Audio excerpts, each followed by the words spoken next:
喂喂，你老友輝仔啊！喂，嚟緊呢集中年好聲音呢 PK 賽就精彩咯！企鵝人呢就肯定係阿周志康噶啦，因為呢出咗個宣傳片啊，見到有粒麥，咁嗰粒麥呢就喺佢嘅右邊嚟嘅，咁而阿文嗰粒麥呢喺左邊嚟嘅，所以就肯定呢就係周志康噶啦。咁其實呢，我之前都嚴重懷疑係鄭俊弘阿 Fred 嘅。咁因為第一次聽嘅時候，純粹淨係睇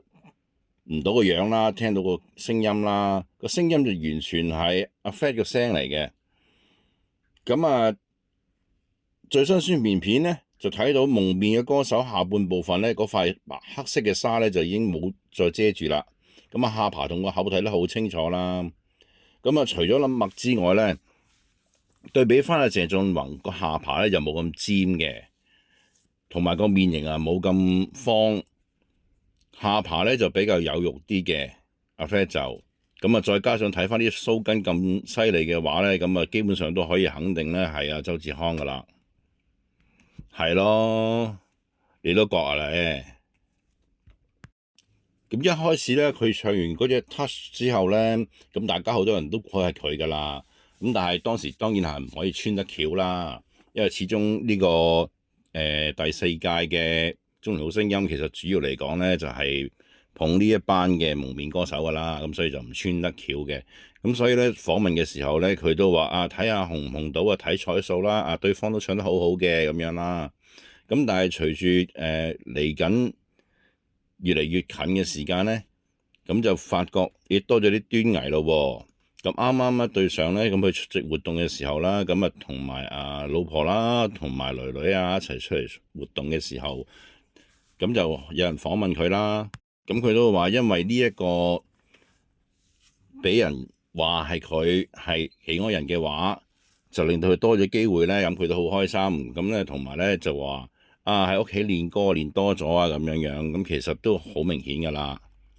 不過其實打從心底裏咧都好想去紅嘅，因為其實由巨聲幫開始啦，咁佢哋兩兄弟孖生兄弟，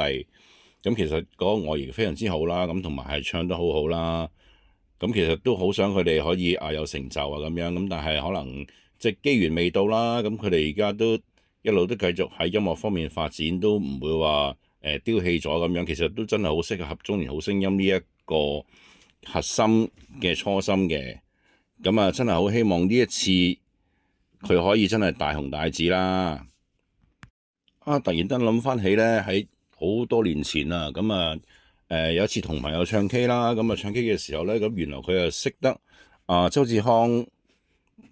咁啊同佢可以傾下偈啊，咁樣佢都幾好禮貌㗎喎，咁一齊唱下歌咁樣都幾開心㗎。咁都充分祝福阿康啦，可以一鳴驚人啦，咁以後都可以真真正正做翻個歌手啦。用歌手嘅身份去養妻活兒啊咁樣，咁同埋帶多啲好歌俾大家聽啦。不過老實講，即係以我哋作為電視觀眾嚟講，家庭觀眾我最中意睇到一啲努力嘅人，咁佢哋不斷努力之後去成功